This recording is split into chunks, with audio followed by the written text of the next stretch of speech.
నమస్తే, welcome to NSTV. ముందుగా వార్తల్లోని ముఖ్యాంశాలు. ఏకొండూరు గ్రామానికి చెందిన తోటరాధ అనే ఆశా వర్కర్ తీవ్రమైన జ్వరంతో మృతి. శ్రీమతి సమన్విత గారికి వైద్య ఆరోగ్య శాఖ మంత్రివర్యులు సత్యకుమార్ యాదవ్ గారికి స్వాగతం.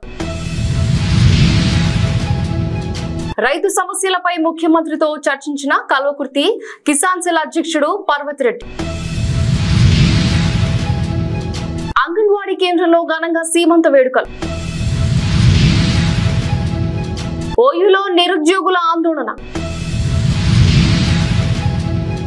కవరేజ్ కి వెళ్లిన జర్నలిస్టులపై పోలీసులు దాడి. రాజ్యాంగ నిర్మాత డాక్టర్ బిఆర్ అంబేద్కర్ విగ్రహం ముందు రైతులకు 2 లక్షల రుణమాఫీ చేయాలని డిమాండ్. ప్రభుత్వం అందించే ప్రతి పని ప్రజలకు చేరువ చేయడమే మా లక్ష్యం. ఆంధ్ర రాష్ట్ర అభివృద్ధి కూటమి ప్రభుత్వం లక్ష్యమని శ్రీనివాసరాజు. విద్యార్థులు ఉన్న ఉపాధ్యాయులు లేక బోధన సక్రమంగా సాగడం లేదు. ఉపాధ్యాయ పోస్టులను భర్తీ చేయకపోవడంతో విద్యార్థులకు అవస్థ. పిట్లం NSTV కథనంపై స్పందించిన కుంటను తలపిస్తున్న మిషన్ భగీరథ నీరు. గత 4 రోజుల నుండి తీవ్రమైన జ్వరంతో బాధపడుతుండగా సెలవు కోసం పై అధికారులకు విజ్ఞప్తి చేసిన సెలవు ఇవ్వకుండా డ్యూటీ చేయాలని అధికారులు చెప్పడం వల్లనే అలాగే డ్యూటీ చేయడం వల్ల జ్వరం తీవ్రత ఎక్కువై రాధ మృతి చెందిందని ఏకొండూరు ప్రభుత్వ హాస్పిటల్ ముందు ఆందోళన చేపట్టిన కుటుంబ సభ్యులు.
పుట్టపర్తిలో ఈ రోజు జిల్లా స్థాయి సమీక్ష సమావేశానికి హాజరవుతున్న బీసీ సంక్షేమం, ఆర్థికంగా బలహీన వర్గాల సంక్షేమం చేనేత జౌళి శాఖ మంత్రి వర్యులు శ్రీమతి సవితమ్మ గారికి వైద్య ఆరోగ్య శాఖ మంత్రి వర్యులు సత్యకుమార్ యాదవ్ గారికి స్వాగతం పలికిన జిల్లా అధికారులు, నాయకులు.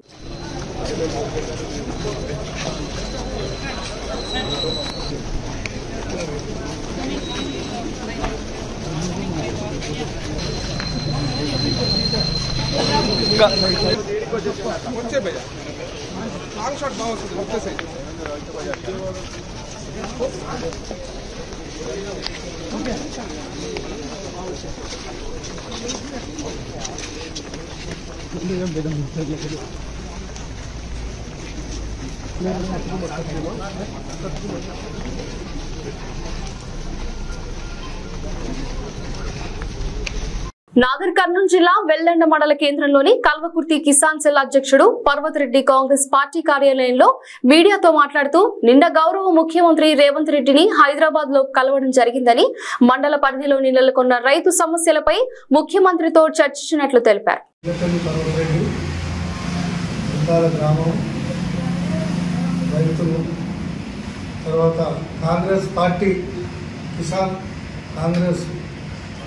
తాలూకా అధ్యక్షుడైన నేను ఈరోజు గౌరవ ముఖ్యమంత్రి గారిని మర్యాదపూర్వకంగా కలవడం జరిగింది. అదే రకంగా కల్వకుర్తి నియోజకవర్గం రైతు సమస్యలపై ముఖ్యమంత్రి గారిని రైతు వ్యవసాయ అభివృద్ధికి తోడ్పడాలని, వ్యవసాయ రంగానికి ఏ సమస్యలు రాకుండా చూడాలని, రైతు భరోసా గురించి కూడా వ్యవసాయానికి అనుకూలంగా వ్యవసాయం చేసే పొలాలకు రైతు భరోసా ఇవ్వాలని ముఖ్యమంత్రి గారిని కోరడం జరిగింది. ముఖ్యమంత్రి గారు కూడా సరే నేను మాటలు విని పరిగణన తీసుకొని స్పందించడం కూడా జరిగింది. కాకినాడ జిల్లా అనపర్తి నియోజకవర్గం పెదపూడి మండలం కరుకుదూరు గ్రామంలో అంగన్వాడీ నెంబర్ 84లో బీసీ ఏరియాలో సీమంతం వేడుకలు ఘనంగా నిర్వహించారు. ఈ కార్యక్రమానికి ముఖ్య అతిథులుగా కరుకుదూరు గ్రామ సర్పంచ్ ఉండ్రు చంద్రకళ సత్యనారాయణ, టీడీపీ సీనియర్ నాయకులు చిర్రా వరప్రసాద్, సాన శ్రీను ఆధ్వర్యంలో సీమంత వేడుకలు ఘనంగా నిర్వహించారు.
టీచర్ గారు అయ్యా వెనకాల డోర్ వేసి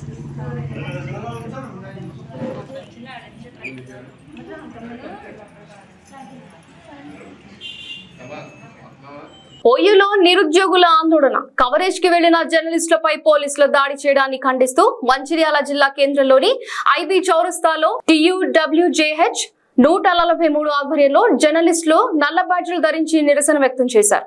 సమస్య వార్తను కవరేజ్ చేయడానికి వెళ్లిన జర్నలిస్టులపై పోలీసుల దాడిని TUWJ 143 నుంచి మేము మంచిర్యాల జిల్లా శాఖ నుంచి తీవ్రంగా ఖండిస్తున్నాం.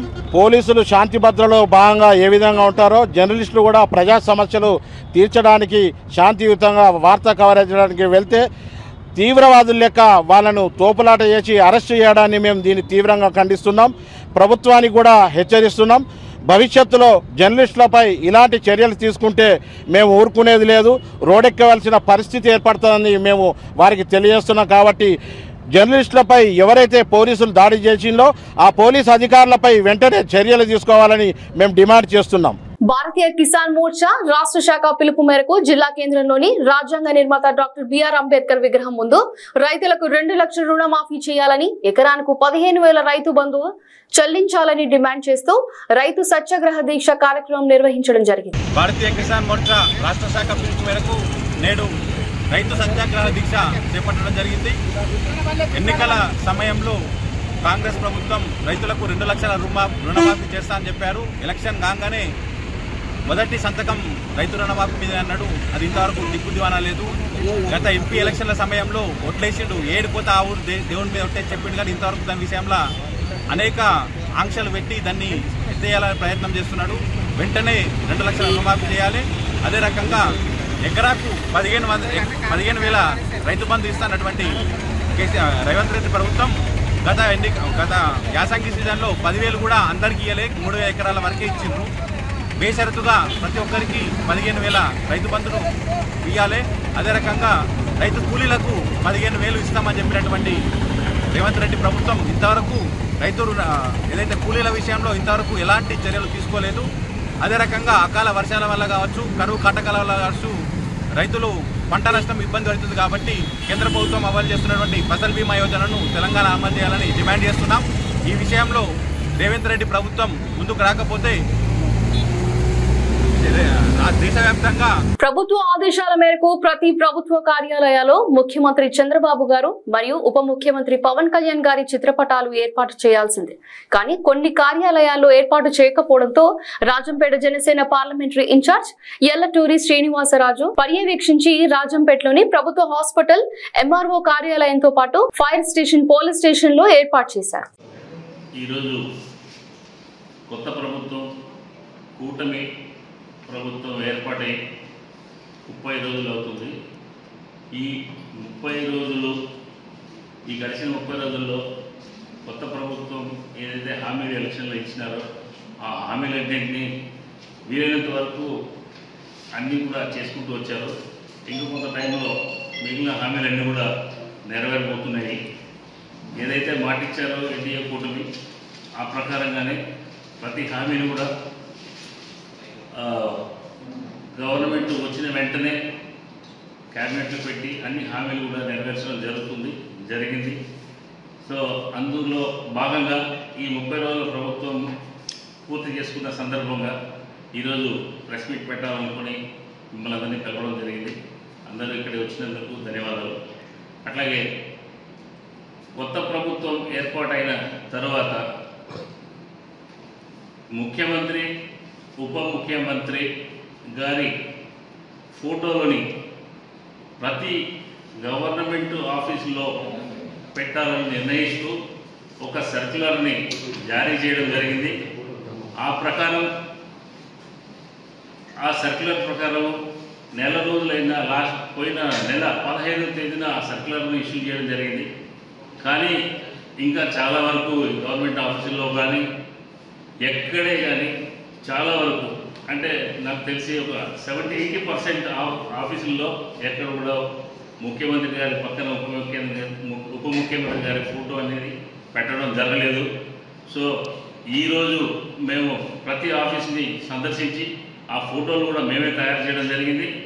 ఎక్కడైతే వారి యొక్క ఫోటోలు లేవో ఆ ఫోటోలు అన్నింటినీ కూడా మేమే తయారు చేయించి అక్కడ పెట్టి రావడం జరుగుతుంది. చిన్న చింతకుంట మండలంలోని ఉంజాల గ్రామం జిల్లా పరిషత్ ఉన్నత పాఠశాలలో 160 మంది విద్యార్థులు చదువుతున్నారు. గతంలో 9 ఉపాధ్యాయులు ఉండగా వారందరూ బదిలీపై ఇతర ప్రాంతాలకు వెళ్లిపోయారు. ఈ ఏడాది బదిలీల ప్రక్రియలో ఈ పాఠశాల ఉపాధ్యాయుల పోస్టులు ఖాళీ కావడంతో ఉపాధ్యాయులు ఎవరూ ఈ పాఠశాలలో పోస్టు భర్తీ చేయడానికి ప్రయత్నించలేదు. ఫలితంగా ఉపాధ్యాయులు లేక విద్యార్థులు ఇబ్బందులు పడుతున్నారు. మాకు జూన్ 12 తారీఖు నుంచి ఎవరు టీచర్ వాళ్ళు రాలేదు. మీరు ఎవరైనా ట్రాన్స్ఫర్ చేయాలని కోరుతున్నాము. తొందరగా వస్తే మాకు చాలా ఆనందంగా ఉంటుంది. అందుకే 10th ఈడికే 2 నెలలు అయిపోయింది. మాకు తొందరగా రావాలని కోరుకుంటున్నాం.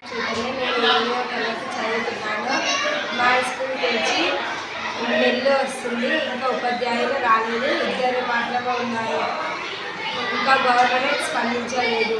నేను 9th క్లాస్ చదువుతున్నాను. మా స్కూల్ ఓపెన్ అయిన 1 మంత్ అవుతుంది. మాకు టీచర్లు రావట్లేదు. మేము ఖాళీగానే వచ్చి కూర్చొని వెళ్ళిపోతున్నాము. మాకు బాత్రూమ్ కూడా చక్కగా లేవు, వాటర్ వస్తలేవు. వస్తున్నాం, తింటున్నాం, వెళ్తున్నాము. కామారెడ్డి జిల్లా పిట్లం మిషన్ భగీరథ పైపు లీకేజీతో కుంటను తలపిస్తున్న శాంతినగర్ కాలనీ. మిషన్ భగీరథ లీకేజీతో కాలనీలోకి నీరు వచ్చి చేరుతున్నాయని, రాకపోకలకు ఇబ్బంది కారణంగా ఉంటుందని, దీని వలన మలేరియా, డెంగ్యూ వంటి వ్యాధులు ప్రబలే అవకాశం ఉందని వెంటనే పైపుల లీకేజీ బాగు చేయాలని కోరుతున్నారు. మిషన్ భగీరథ పైప్ పగలడం వల్ల నీళ్ళు ఒక వారం 10 రోజులు జామ్ కావడం వల్ల జనాలని తిరగడం బాగా కష్టమైంది. దీనివల్ల ఇంకేంటేమైంది, దోమలు బాగా వస్తున్నాయి. మన మలేరియా కానీ డెంగ్యూ కానీ రోగాలు రాకుండా మన గవర్నమెంట్ ఆఫీసర్లు దీని ప్రకారం ఎవరు ఉన్నారో వాళ్ళు వచ్చి చూడాలి. మొత్తం మనకు ఏముందో దీని పైప్ లైన్ కరెక్ట్ చేయాలి. పైప్ పలిగిపోవడంతో కాలనీ వాసులకు రాకపోకలకు ఇబ్బంది కలుగుతుంది. కాబట్టి ఆఫీసర్లు ఎవరైతే మిషన్ ఎక్కుతున్నారో తొందరగా ఈ పైప్ లైనింగ్ మంచిగా చేస్తే కాలనీ వాసులకు ఇబ్బంది కలగదు. కాబట్టి ఈ నీళ్ళు ఆగిపోవడంతో దోమలు కాబట్టి ఇబ్బంది కలుగుతుంది. తొందరగా చేయగలగరని మా యొక్క మనవి.